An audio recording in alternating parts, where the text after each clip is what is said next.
So next chapter is chapter number 25 और इसमें हम लोग जो है वो काफ़ी ज़्यादा न्यू चीज़ें पढ़ेंगे, ख़ास तौर पे वो चीज़ें जिसमें हमारा जो कॉन्सेप्ट है रिगार्डिंग स्पीशीज़ वो इस जो चैप्टर में रिन्यू होगा कि स्पीशीज़ जो है वो क्या होती है और स्पीशीज़ के हवाले से हमारा कॉन्सेप्ट जो है वो क्या होना चाहिए। सबसे पहले यहाँ पर जो जब मैं जो एडिशन पढ़ रहा था 11th एडिशन, ख़ास तौर पे ये यहाँ पर भी मौजूद है। डार्विन के हवाले से थोड़ा सा जिक्र है कि डार्विन जो है जब इसने शुरू की थी स्टडी एवोल्यूशन की, तो बहुत सी बातें वो बड़ी इजीली गैस कर गया अपने नंबर ऑफ़ फॉसिल्स के अतबार से, बड़ी चीज़ों के अतबार से वो काफ़ी कुछ जो है वो गैस कर गया कि एवोल्यूशन किस पैटर्न पे हुई होगी। उसने बहुत सी ऑब्जर्वेशन की, उसने हज़ारों सैंपल इकट्ठे किए, बड़ा कुछ किया। लेकिन एक चीज़ जो उसको बहुत ज़्यादा परेशान करती रही, जिसको उसने नाम दिया था मिस्ट्री ऑफ मिस्ट्रीज, और वो थी स्पीशिएशन।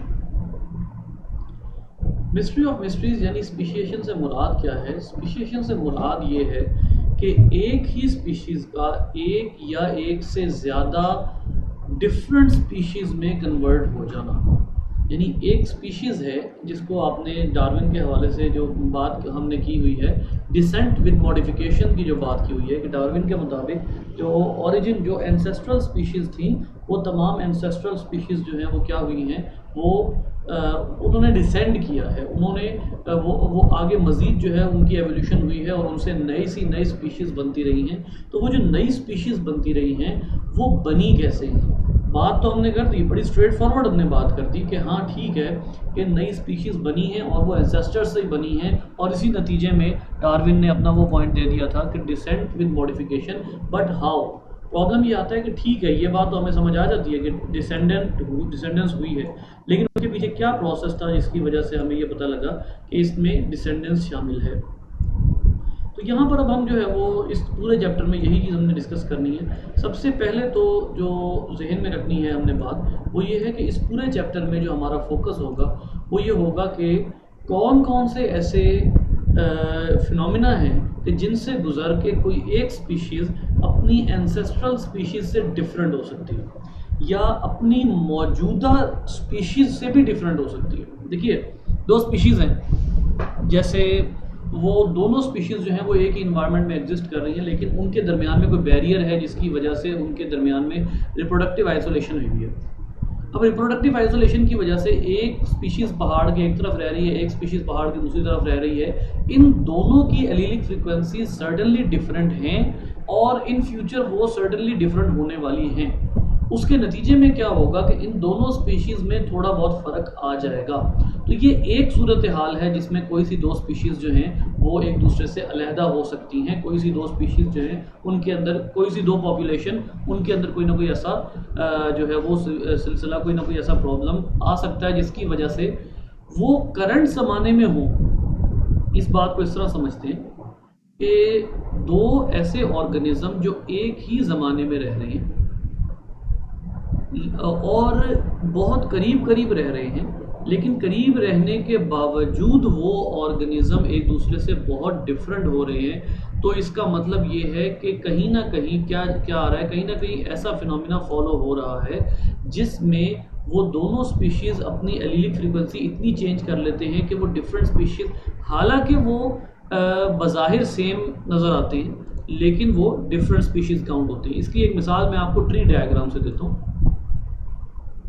ये जो डायग्राम अब मैं यहाँ पर आपके सामने बनाने लगा हूँ, ट्री डायग्राम, ये ट्री डायग्राम जो है ये काफ़ी कुछ इस हवाले से हमें बताती है। और कीजिएगा इस डायग्राम के ऊपर कि आपके पास ये है एक एंसेस्टर ए। इस एंसेस्टर ए के अंदर आपको समझ में आता है ये जो एंसेस्टर ए है इसकी जो ओरिजिनल लिनिएज है वो चल रही है, ओरिजिनल लिनिएज ये चल रही है, लेकिन इसका इससे एक छोटी सी पॉपुलेशन जो है वो स्मॉल नंबर ऑफ इंडिविजुअल वो किसी वजह से अलहदा हो जाते हैं। किसी वजह से ये जो स्मॉल नंबर ऑफ इंडिविजुअल्स हैं ये इनसे अलहदा हो जाते हैं, और जब ये स्मॉल नंबर ऑफ इंडिविजुअल्स अलहदा हो जाते हैं तो इनके दरमियान में कोई ना कोई ज्योग्राफिकल बैरियर आ जाता है, या कोई ऐसा बैरियर आ जाता है जिसकी वजह से बजाय इसके कि ये ए स्पीशीज़ ही चलती, ये स्पीशीज़ अभी भी ए चल रही है, लेकिन ये स्पीशीज़ अब क्या काउंट होगी, ये स्पीशीज़ अब बी स्पीशीज़ काउंट होगी, क्योंकि इनके अंदर अब ये थोड़े टाइम में नहीं हो गया, ये ऐसा नहीं हुआ कि वो इधर अलहदा हुए और उधर उनके अंदर जो है वो वाज़े चेंजेस आ गए। यानी इसको आप यूँ कह सकते हैं कि बज़ाहिर तो ये ए से अलहदा हुए हैं और ये बी बनने जा रहे हैं, they are to be a different species, ये एक डिफरेंट स्पीशीज़ बनने ज़रूर जा रहे हैं, to be a different species, लेकिन ये उसी ज़माने में ज़रूरी नहीं है कि ये फौरी तौर पे अलग स्पीशीज़ बन जाए। हाँ, एक चीज़ इनकी स्टार्ट हो चुकी है और वो क्या है, वो है वेरिएशन इन एलीलिक फ्रीक्वेंसी।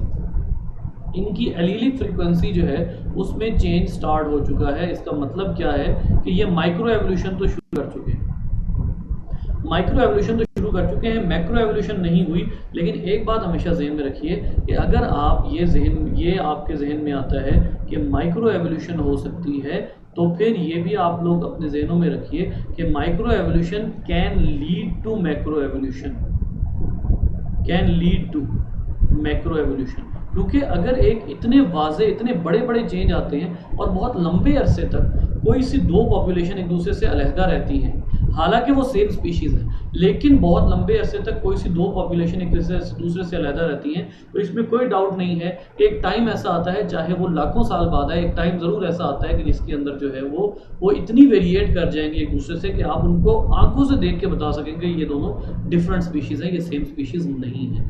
तो ये जो है ये टोटल जो स्पीशिएशन का फिनोमिना है ये हमें यहाँ पर नज़र आता है। तो डार्विन के लिए ये मिस्ट्री ऑफ मिस्ट्रीज क्यों था, उसकी वजह ये थी कि उसके पास इतना नॉलेज या इतना नहीं था डाटा जितना अब हमारे पास है। जितना अब हमारे पास है उतना डाटा डार्विन के पास हरगिज़ नहीं था।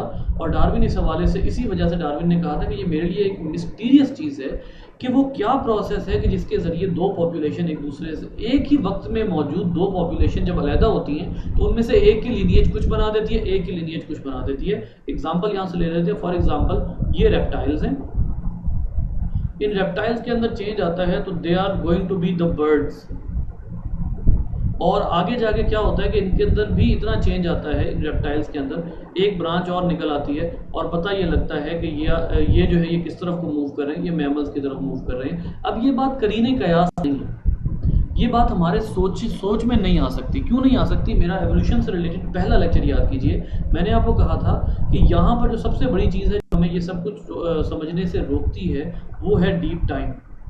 ये वो डीप टाइम है कि जिसके अंदर ये वो डीप टाइम है कि जो हमारी सोच में नहीं आता, जो हमारे हम जिस टाइम को सोच सकते हैं ये उस सोच में आता ही नहीं है। लिहाजा वो जो वेरिएशन है वो सोचना वो हमारे बस में होते नहीं। दैट इज़ वाई वो जो स्पीशिएशन या मिस्ट्री ऑफ मिस्ट्रीज़ है उसके हवाले से हम जो है वो उसको उस तरह से ग्रैब नहीं कर सकते, उसके टाइम से रिलेटेड जो टाइम फैक्टर है उसके हवाले से हम नहीं देखते। हाँ, लेकिन उसके बाद अब क्या डिफरेंस आ गया, जो डार्विन को अवेलेबल नहीं था, जो चीज़ डार्विन को अवेलेबल नहीं थी और जो चीज़ डार्विन किसी सूरत भी नहीं कर सकता था, वो था यूनिटी ऑफ लाइफ कंसिडर करने के लिए जो हमने डीएनए सीक्वेंसिंग की थी। याद रखिए आपका एक टॉपिक है, इसमें एफएससी में एक टॉपिक है, मैं आपको वैसे एक बात याद दिला देता हूँ, आप लोगों को वैसे ही याद आ जाएगा। एफएससी में भी टॉपिक है और वो टॉपिक है बेटा एनालाइजिंग डीएनए। एनालाइजिंग डीएनए ये जो बायोटेक्नोलॉजी वाला चैप्टर है, और एनालाइजिंग डीएनए में आपका एक टॉपिक है जिसमें आप कहते हैं एनालाइजिंग डीएनए, और उसमें कौन कौन से टॉपिक आते हैं, उसमें जेल इलेक्ट्रोफोरेसिस आती है, और उसके बाद उसमें जो है वो जाहिर सी बात है कि उसके बाद अगला स्टेप आता है ब्लॉटिंग।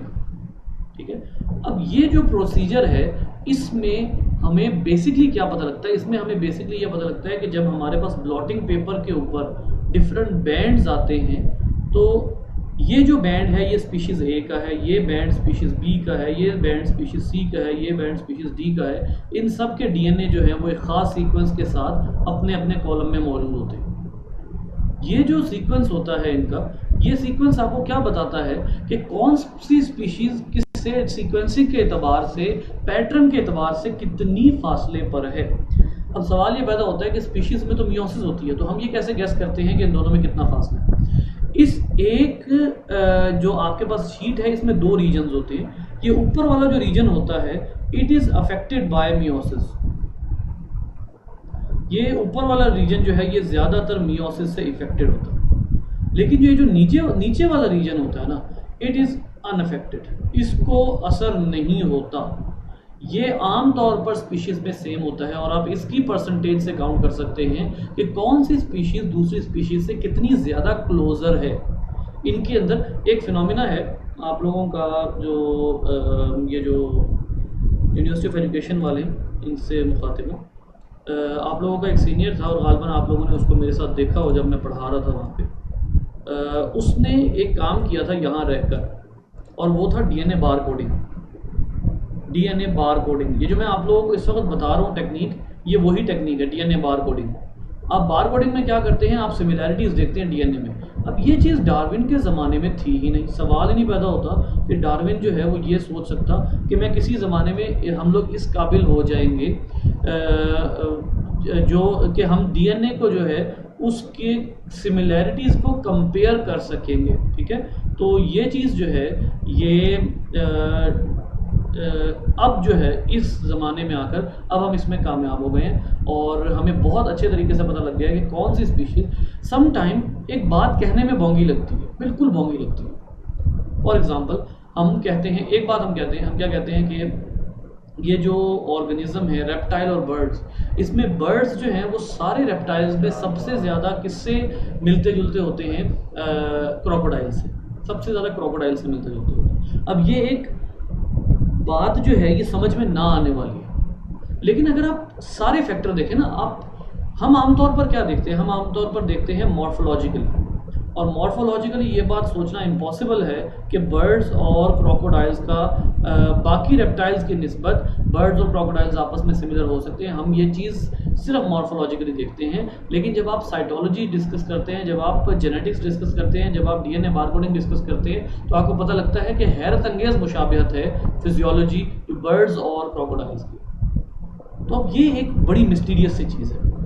तो यहाँ पर आप यहाँ ये देखिए कि ये जो टोटल डिस्कशन है इसके ज़रिए हम किस चीज़ का अब आजकल बड़ी आराम से एज़ कम्पेयर टू डार्विन, मैं ये नहीं कह रहा कि हमें अभी भी आसानी है, लेकिन एज़ कम्पेयर टू डार्विन अब हमें बहुत आसानी है ये जज करने के लिहाज से कि कौन से दो ऑर्गेनिज्म डिफरेंट स्पीशीज़ हैं। नंबर 1 ये जज करना बहुत आसान है। नंबर 2 ये जज करना भी बहुत आसान है कि कौन से दो ऑर्गेनिज्म के एंसेस्टर इमीडिएट एंसेस्टर सेम हैं और कौन से दो ऑर्गेनिजम्स हैं इनके एंसेस्टर्स जो हैं वो डिफरेंट हैं। फॉर एग्जांपल एक ग्रुप होता है जिसको आप पॉलीफाइलेटिक ग्रुप कहते हैं। ठीक है, अब यहाँ पर एक मोनोफाइलेटिक होता है। फॉर एग्जांपल आप जो है वो इस तरह से डिस्कस कर रहे हैं, ऐसे ये लीनिएज आप डिस्कस कर रहे हैं।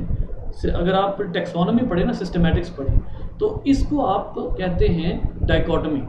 ठीक है, अब ये एक स्पीशीज़ है, ये एक और स्पीशीज़ है, इसका एंसेस्टर ये है। अब अगर आप यहाँ पर बात करते हैं इमीडिएट एंसेस्टर की, इमीडिएट एंसेस्टर, तो आपको इमीडिएट एंसेस्टर पता लग सकता है by the help of DNA barcoding. कैसे? या आप जो है वो मल्टीपल स्पीशीज़ को आपस में डीएनए बारकोडिंग के जरिए कंपेयर कर सकते हैं। यहाँ पर मेरी गुफ्तगू एवोल्यूशन से बाहर चली गई है, लेकिन ये मैं आपको बताना चाह रहा था कि अब ये बात कितनी आसान है। It was a real mystery to Darwin कि कैसे स्पीशिएशन का फिनोमिना देखा जाए। ठीक है, और फिर ये वही बात की गई है यहाँ पे कि जो माइक्रो एवोल्यूशन है it leads to macro evolution. खैर, अब सवाल ये पैदा होता है, जो असल बात है वो ये है कि what kind of phenomena can lead to speciation। सबसे पहले तो यहाँ पर एक स्ट्रेट फॉरवर्ड बात जो है वो हम करेंगे, स्पीशिएशन। स्पीशिएशन क्या है? Formation of new species,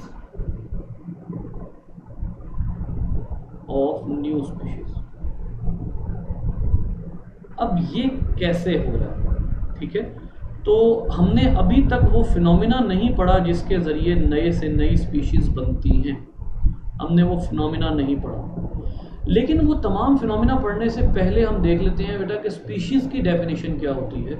species की डेफिनेशन में सबसे इंपॉर्टेंट जो वर्ड आता है वो है कि वो ग्रुप जो दूसरों से रिप्रोडक्टिवली आइसोलेटेड होता है।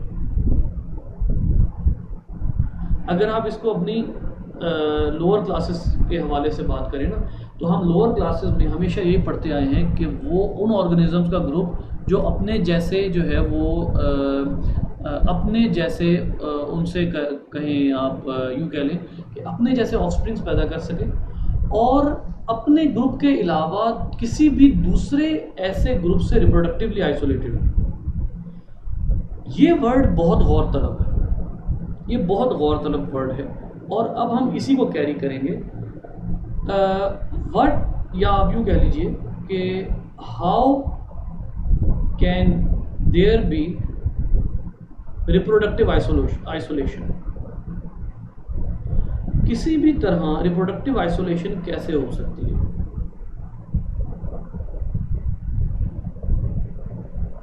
कोई से दो ऑर्गेनिज्म रिप्रोडक्टिवली आइसोलेटेड कैसे हो सकते हैं? वो क्या चीज़ है जो दो ऑर्गेनिज्म को रिप्रोडक्टिवली आइसोलेट करती है? फॉर एग्जांपल आपके पास मैं यहाँ पर एग्जांपल्स इसलिए ज़्यादा दे रहा हूँ कि आपके जहनों में सिनेरियो पूरा बने। सिनेरियो आप इस तरह बना लीजिए, मैं अभी सिम्पैट्रिक, पैरापैट्रिक, पेरीपैट्रिक वगैरह की बात नहीं कर रहा, उसको छोड़ दें। फ़र्ज़ करें कि आपके पास एक ही जो है वो हैबिटाट है, सेम हैबिटाट है। सेम हैबिटाट में आपके पास दो स्पीशीज़ हैं, ए और बी। ये दोनों स्पीशीज़ जो हैं दे कैन इंटरमिंगल इस तरह से कि they can share their habitat. इनका हैबिटाट जो है वो शेयर हो रहा है। अच्छा, हैबिटाट शेयर भी हो रहा है but they are not reproducing, वो रिप्रोड्यूस ही नहीं कर रहे। और एक और बात वो क्या है, वो ये है कि ये दोनों मॉर्फोलॉजिकली सिमिलर हैं, मतलब दिखने में सेम है, लेकिन वो एक ही हैबिटाट में होने के बावजूद रिप्रोडक्शन नहीं कर रहे। क्या वजह? ये वो चीज़ है जो हम डिस्कस करने वाले हैं बेसिकली, कि अगर कोई एक स्पीशीज दूसरी स्पीशीज से रिप्रोडक्टिवली आइसोलेटेड है और वो एनवायरनमेंट भी शेयर कर रहे हैं, वो हैबिटेट भी शेयर कर रहे हैं, उसके बावजूद उनकी रिप्रोडक्टिव फिनोमिना में क्या रुकावट है कि जिसकी वजह से वो रिप्रोडक्शन नहीं कर पा रहे। अच्छा, फिर एक और चीज़, फर्ज कर लें कि दो स्पीशीज हैं ए और बी और ये सेम टू सेम है, 100% सेम है, लेकिन इनके दरमियान में कोई ज्योग्राफिकल बैरियर है जो इनको क्या नहीं करने दे रहा, इनको मेट नहीं करने दे रहा, इनकी एलीलिक फ्रीक्वेंसी को मिक्स नहीं होने दे रहा। यानी आप यूं कह लीजिए कि basically the barrier is preventing the gene flow. क्योंकि एक बात तो तय है, मैं आपको यहाँ पर अब एक जो है वो बड़ी ही मज़े की बात बताता हूँ जो हमारी पिछले पूरे चैप्टर में बहुत ज़्यादा डिस्कस हुई है। वो क्या है, ह्यूमन के अंदर कामयाबी की सबसे बड़ी वजह जिसने पूरी दुनिया के ह्यूमन को होमोसेपियन रखा है, उसमें बहुत सी और वजूहात के साथ साथ एक चीज़ बहुत बड़ी है, वो ये है कि ह्यूमन ऑलमोस्ट हर तरह के रिप्रोडक्टिव आइसोलेशन को क्रॉस कर जाता है। फॉर एग्जाम्पल, मैं अभी आप लोगों को जो रिप्रोडक्टिव आइसोलेशन की टाइप्स बताऊंगा ना, उसमें आपको जो है वो काफ़ी जो है वो अच्छे तरीके से समझ आएगा। लेकिन ह्यूमन के रेफरेंस से मैं अब यहाँ से आपको रिप्रोडक्टिव आइसोलेशन की कुछ टाइप्स बताता हूँ, फिर ह्यूमन को डिस्कस करते हैं। देखिए, जो रिप्रोडक्टिव आइसोलेशन होती है ना, रिप्रोडक्टिव आइसोलेशन ये दो तरह की होती है। मेनली रिप्रोडक्टिव आइसोलेशन दो तरह की होती है। एक को आप कहते हैं pre zygotic barrier. Pre zygotic barrier, pre zygotic barrier का क्या मतलब है? ये वो बैरियर्स हैं which are before the formation of zygote. ये ऐसे बैरियर्स हैं कोई सी दो पॉपुलेशंस के दरमियान में, कोई सी दो स्पीशीज़ के दरमियान में, आप पॉपुलेशंस को कह लीजिए, स्पीशीज़ को कह लीजिए, कोई सी दो ऑर्गेनिज्म के ग्रुप अलग स्पीशीज़ काउंट होते हैं रिप्रोडक्टिव आइसोलेशन की बुनियाद पर, तो यकीनन उनके अंदर कोई ना कोई रिप्रोडक्टिव बैरियर होगा, कोई ना कोई रिप्रोडक्टिव बैरियर होगा। अब वो क्या रिप्रोडक्टिव बैरियर्स हैं जो कोई से दो ऑर्गेनिज्म को एक माहौल में रहते हुए रिप्रोडक्शन नहीं करने देते? वो उनमें एक तरह के बैरियर्स होते हैं जिनको आप कहते हैं pre zygotic, before the formation of zygote. दूसरी तरह के बैरियर्स होते हैं जिनको आप कहते हैं पोस्ट जाइगोटिक बैरियर्स, यानी जाइगोट बन गया, इसका मतलब फर्टिलाइजेशन कामयाब हो गई, जाइगोट बन गया, लेकिन उसके बाद कुछ प्रॉब्लम्स आ रहे हैं after the formation of zygote. अब जो ह्यूमन है ना, उसमें सबसे बड़ी कामयाबी क्या है? सबसे बड़ी कामयाबी ह्यूमन की ये है कि ह्यूमन के जितनी पॉपुलेशन है इस ग्लोब के ऊपर, वो सारी होमोसेपियन है। सबसे बड़ी कामयाबी ये है। दूसरी बात यह है कि ना ह्यूमन को प्री जाइगोटिक बैरियर फेस करने पड़ते हैं और ना ह्यूमन को पोस्ट जाइगोटिक बैरियर फेस करने पड़ते हैं। यानी आप इसको यूं कह सकते हैं कि over the globe there is no barrier, no such barrier in homo sapiens. Homo sapiens में लकीली ऐसा नहीं है कि ना तो पोस्ट जाइगोटिक बैरियर्स हैं और ना ही प्री जाइगोटिक बैरियर्स हैं। लिहाजा ह्यूमन बड़ी ही कामयाबी के साथ अपने ओवर द ग्लोब पॉपुलेशन में बड़ी ही कामयाबी के साथ उसको एक ही पॉपुलेशन बनाए हुए है। इसकी एक और मिसाल ले लेते हैं कि आपके यहाँ पर फ्लाई है, एक मक्खी है, वो मक्खी यहाँ पर उसका कलर होता है, बल्कि आप सारी बातें छोड़ें, आप एक चीज़ जो बहुत आराम से ऑब्जर्व कर सकते हैं वो है the pattern of feathers of crow in Punjab as compare to KPK। आप नॉर्दर्न एरियाज में जाए ना पाकिस्तान के, तो वहाँ पर जो आपको कौवा मिलेगा उसकी गर्दन पूरी ब्लैक होती है। सही काला कौवा जो होता है वो उन इलाकों में पाया जाता है। उसका जो सॉन्ग होता है वो भी डिफरेंट होता है हमारे इलाकों के कौवे से। अब इनमें जिस भी किस्म का बैरियर है, लेकिन वो एक पर्टिकुलर बैरियर है जिसकी वजह से इतना वाज़े यहाँ की स्पीशीज़ इतना वाज़े डिफरेंट होती हैं वहाँ की स्पीशीज़ से। परिंदा तो फिर भी उड़ सकता है, बहुत लंबी लंबी उड़ान भर सकता है। मैं इंसेक्ट की मिसाल देने लगा था।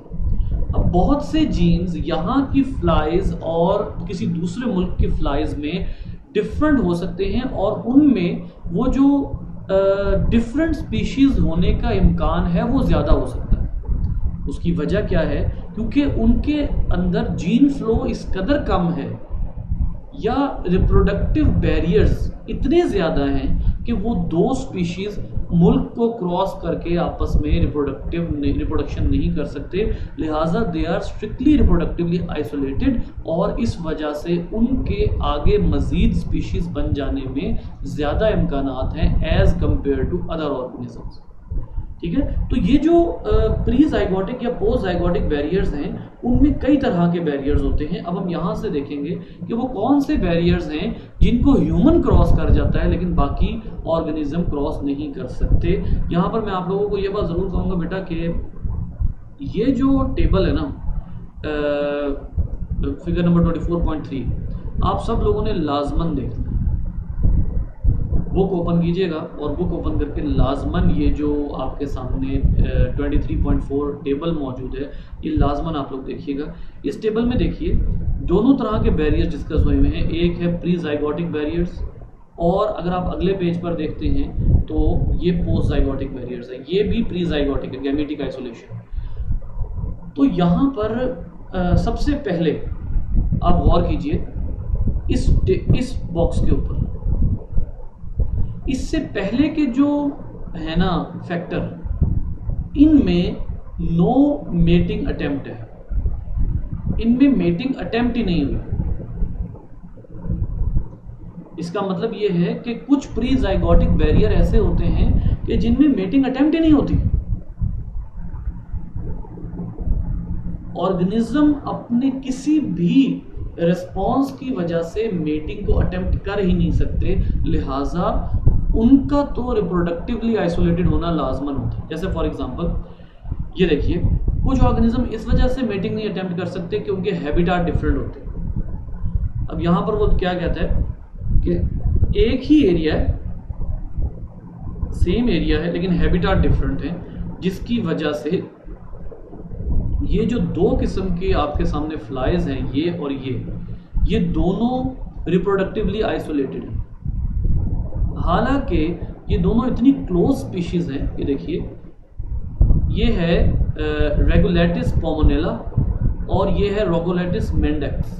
अब इनमें जो फ़र्क है वो जीनस का है, और इनमें इंटरमिंगलिंग होकर जो एलीलिक फ्रीक्वेंसी है वो हो सकती थी। ऐसा हो सकता था कि अगर ये सेम एरिया में, क्योंकि अभी मैंने आपको क्या कहा है कि ये रह सेम एरिया में रहे हैं लेकिन इनका हैबिटाट डिफरेंट है, अगर इनमें ये जो बैरियर्स हैं हैबिटेट आइसोलेशन वाले, अब इनमें से एक जो है वो, उसका फूड क्या है, उसका फूड है एप्पल्स या हॉथर्न्स, खास किस्म के फल, और जो दूसरी है उसका फूड है ब्लूबेरीज। अब हैबिटेट की वजह से एक को उस एरिया में रहने का जो है वो ज़्यादा प्रॉपर, उसको कहते हैं कि वो दोनों जो हैं वो अच्छे तरीके से वहाँ वो ऑर्गेनिज्म जो एप्पल पर एग्जिस्ट कर रहे हैं, और कुछ हैं जो उसी एरिया में एक और बाग में या एक और एरिया में रह रहे हैं जहाँ ब्लूबेरीज उगी हुई है। अब यहाँ पर हैबिटेट आइसोलेशन है, जिसकी वजह से इधर की जो फ्लाई है वो उधर नहीं जाती।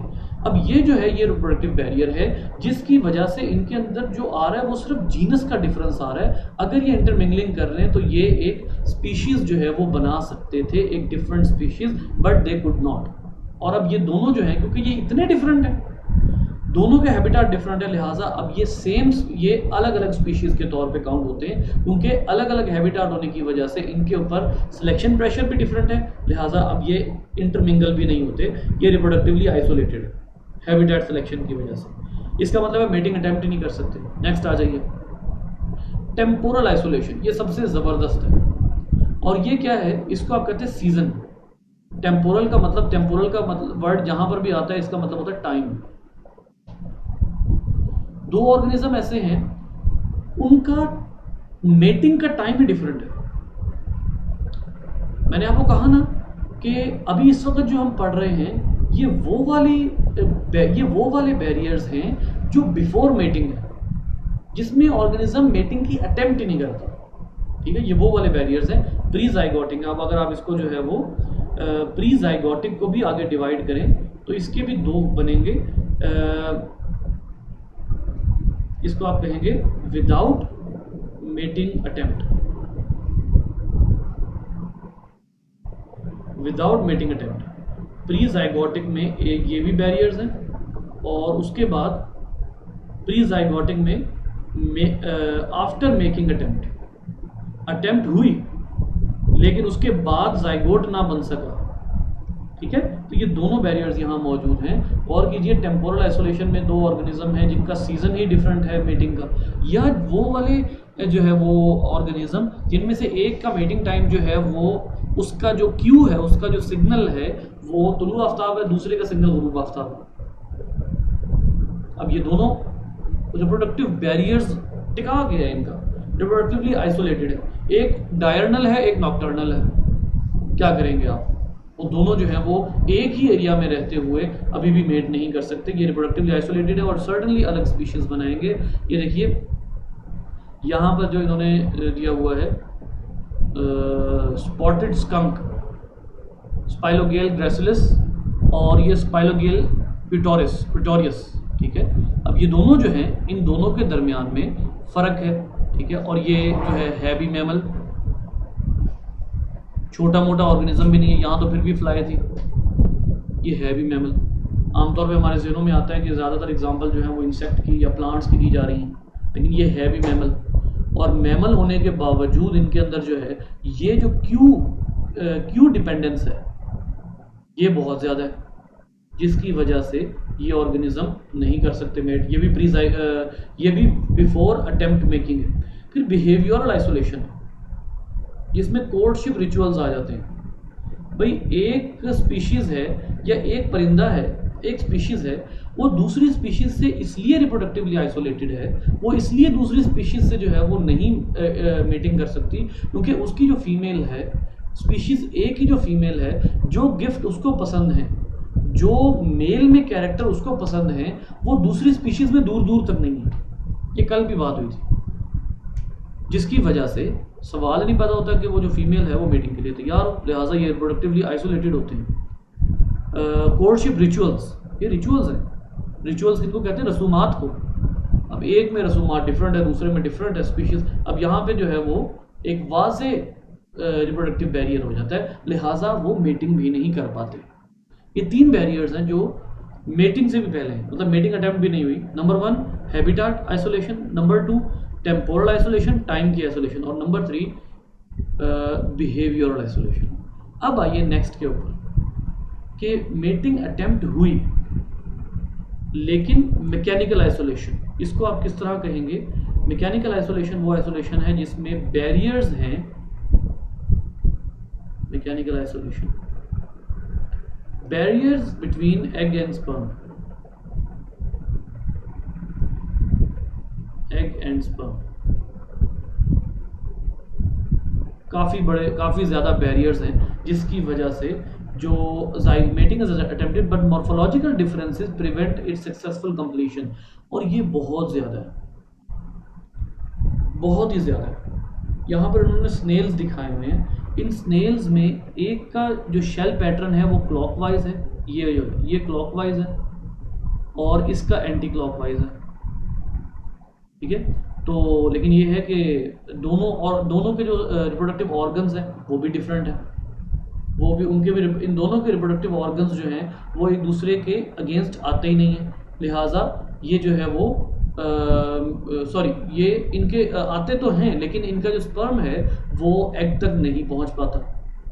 तो इसका मतलब ये है कि स्पर्म जो है उसकी एग तक रसाई नहीं है। So it would definitely mean कि यहाँ किसी भी किस्म का कोई जो है वो मीटिंग नहीं जाइगोट नहीं बन सकता, ठीक है।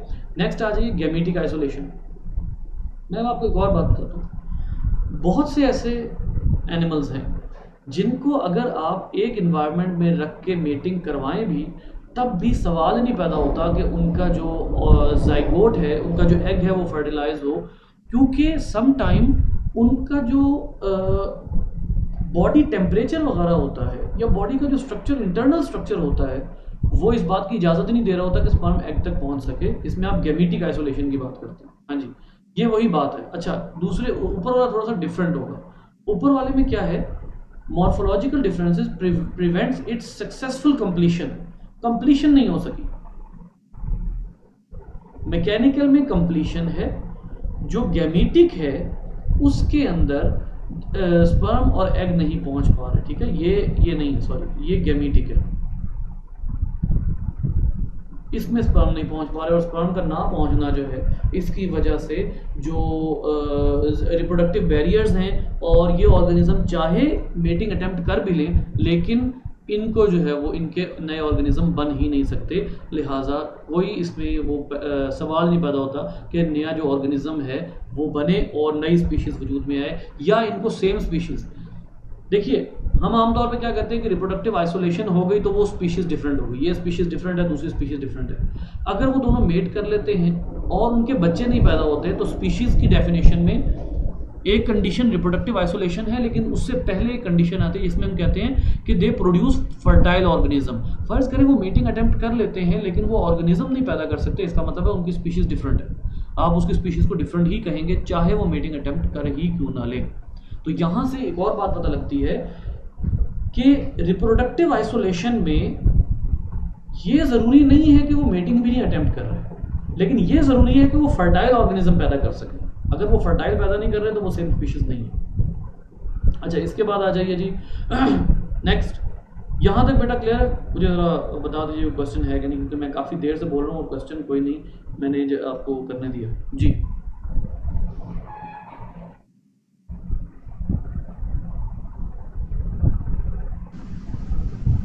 अगर दो स्पीशीज के दरमियान में जियोग्राफिकल बैरियर आ जाए तो फिर समीना हम एक हैबिटेट मिनट, चेंज कहेंगे। एक मिनट दोबारा बोलिए, ज़रा थोड़ा सा ऊंचा बोलिएगा। सर मैंने कहा है अगर स्पीशीज के दरमियान जियोग्राफिकल बैरियर आ जाए तो फिर उसके हम हैबिटेट को सेम कहेंगे, वो तो डिफरेंट नहीं हो जाएगा? वो तो मैंने शुरू में वैसे बात की ना, ठीक है। जो ज्योग्राफिकल बैरियर है वो तो बहुत ही बड़ा बैरियर है ना, वो तो एक ऐसा बैरियर है जिसमें आप कहते हैं कि वो तो उसमें सिम्पैट्रिक और एलोपैट्रिक वाली जो सिचुएशन है उस तरह की बात आ जाती है। लेकिन ये बात हो रही है छोटे छोटे बैरियर्स की। यहाँ पर अगर आप गौर करें ना तो जो हैबिटाट है वो सिर्फ तब तक सेम हो सकता है जब तक उनका इन्वायरमेंट सेम हो। हैबिटाट या फर्ज कर लें कि इन्वायरमेंट तभी सेम हो सकता है जब तक वो बहुत क्लोज मौजूद हो। फॉर एग्जांपल एक ऑर्गेनिज्म है, वो रह रहा है समंदर से 500 फुट की बुलंदी पे, दूसरा ऑर्गेनिज्म 5000 फुट की बुलंदी पर रह रहा है। अब अगर आप इन दोनों को कंसिडर करते हैं तो ये तो ज्योग्राफिकली भी आइसोलेटेड है, इन्वायरमेंट भी आइसोलेटेड है इनका। लेकिन ऐसे ऑर्गेनिज्म जो एक ही सेम इन्वायरमेंट में रह रहे हैं लेकिन उनका हैबिटाट डिफरेंट है, उनका जहाँ जिस एरिया में वो हैं वो एरिया डिफरेंट है। जैसे एक जो है वो अपने फूड की वजह से थोड़ा सा फासले पर रहता है, दूसरा अपने फूड की वजह से उससे थोड़ा फासले पर रहता है, ठीक है, उसमें 100 फुट का 200 फुट का फासला है। अब ये इन्वायरमेंट सेम है, हैबिटाट डिफरेंट है। हैबिटाट में आपको अच्छे तरीके से पता है कि हैबिटाट एक और चीज़ भी होती है कि वो एरिया जहाँ से ऑर्गेनिज्म फूड लेता है, अब वो फूड, इसको आप यूँ कह लीजिए कि फूड डिपेंडेंट है।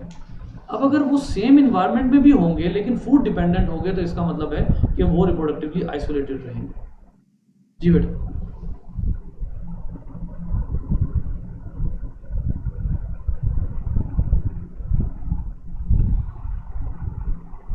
यानी आप कुछ कह रही थी?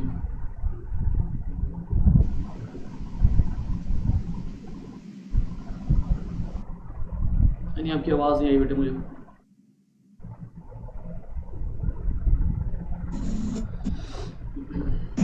सर मैकेनिकल और फिजियोलॉजिकल आइसोलेशन में क्या डिफरेंस है?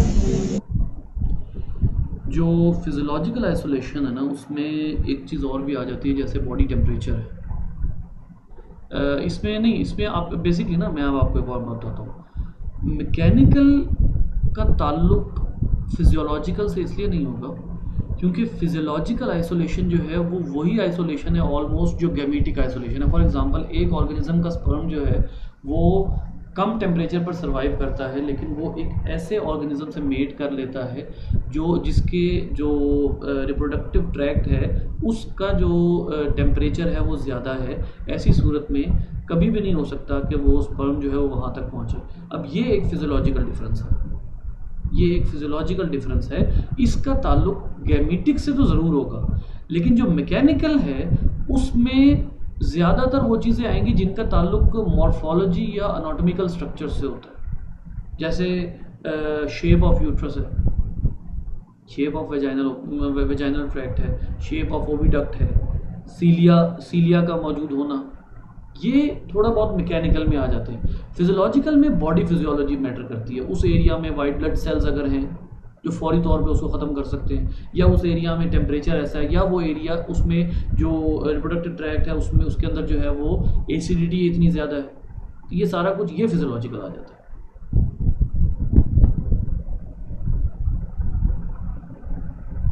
और सर जब हम टेम्पोरल या बिहेवियरल आइसोलेशन की बात करते हैं, यानी कि वो स्पीशीज़ जो बिल्कुल सेम है लेकिन वो रिप्रोड्यूस नहीं कर पा रही, आइसोलेट है वो, तो हम तब स्पीशीज़ की बात करेंगे कि सब स्पीशीज़ की?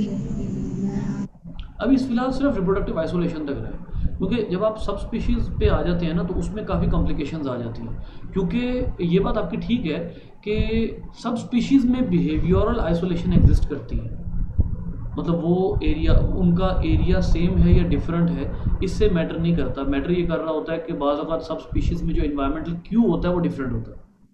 अब वो जो इन्वायरमेंटल क्यू है उसकी वजह से जो सब स्पीशीज़ होती हैं वो बिहेवियरली सेपरेटेड होती हैं। तो ये भी एक जो है वो रीज़न है, लेकिन यहाँ पर हम सिर्फ रिप्रोडक्टिव बैरियर्स तक रहें तो बेहतर है।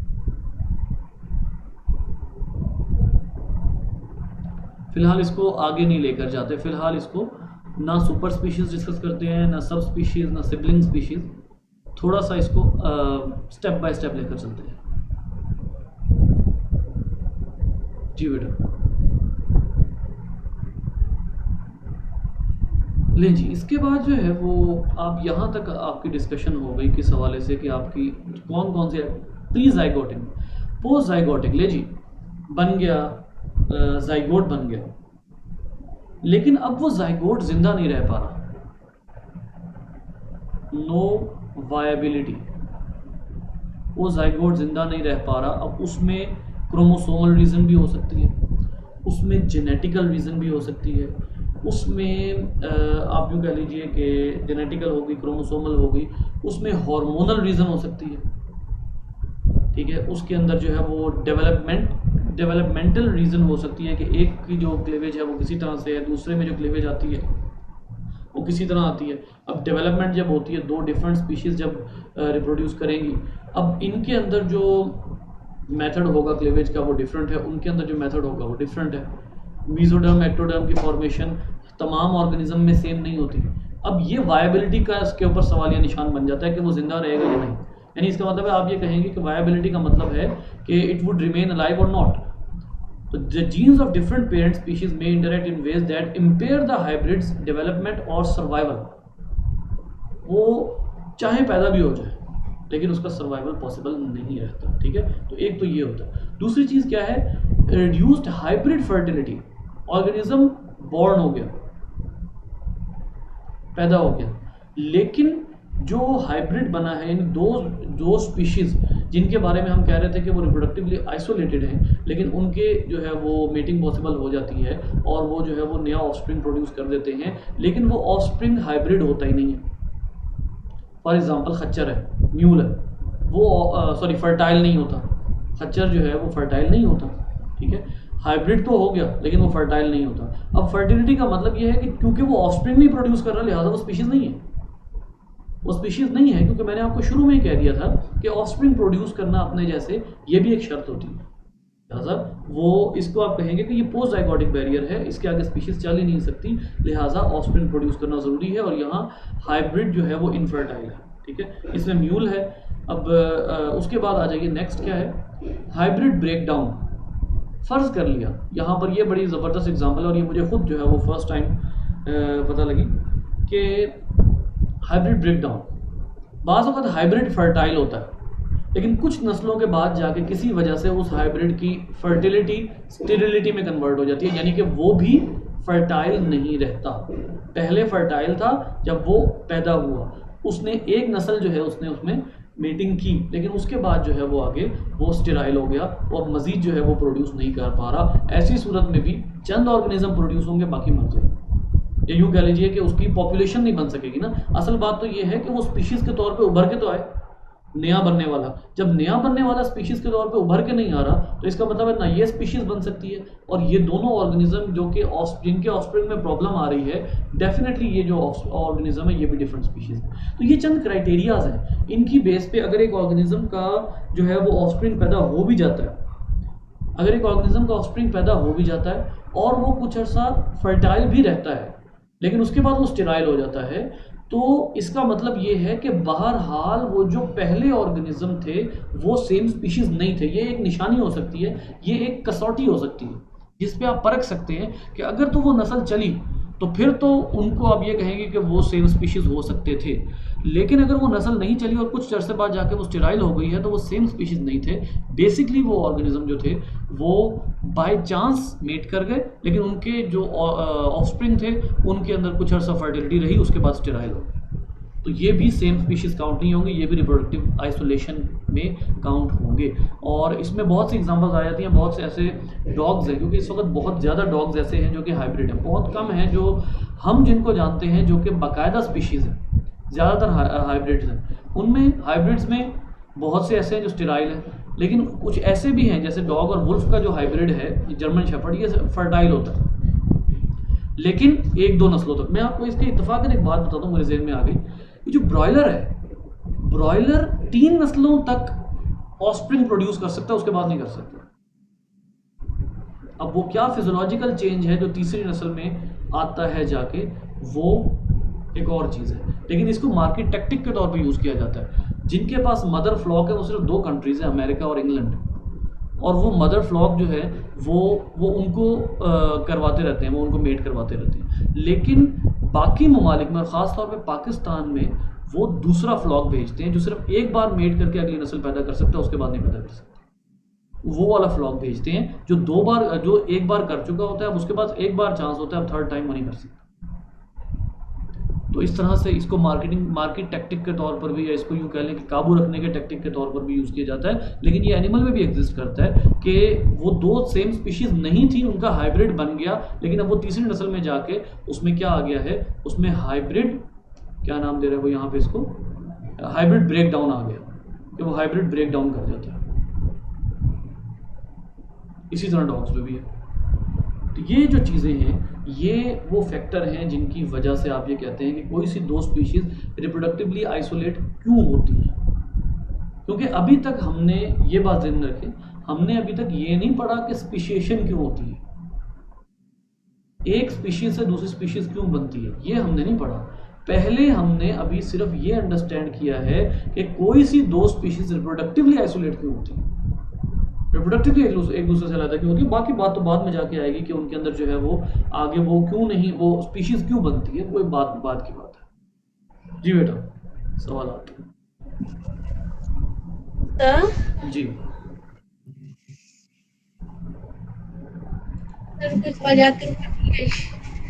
भूल गई जी। और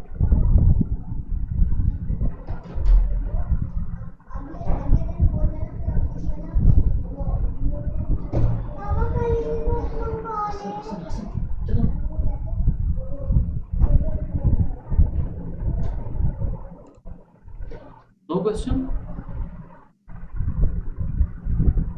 सर। वो ये अपनी स्पीशीज बताया ना जो थर्ड फर्टाइल होता है, वो इनफर्टाइल हो जाता है, जो थर्ड स्पीशीज जिसका थर्ड मतलब वो बोलता था सर, वो कौन सा है वो नहीं पता।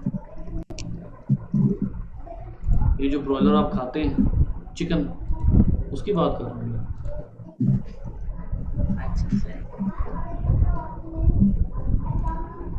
चिकन हम खाते हैं, ये उसकी बात कर रहा हूँ। ऐसे ऑर्गेनिज्म भी हैं। After the F2 generation crosses between different species, it is caused by incompatibility between interacting genes. NCBI का पेपर है ये, इस पेपर को पढ़ूंगा फिर आपको मज़ीद रीजंस बताऊंगा कि इसके पीछे रीजंस क्या होती हैं, क्योंकि this was the first concept I was also experiencing. So इसमें हम देखते हैं, इसको रीड करेंगे तो ठीक तरह तो इसकी रीज़न पता लगेगी कि F2 या F3 जनरेशन के बाद आगे क्यों पैदाइश नहीं होती ऑर्गेनिज्म की।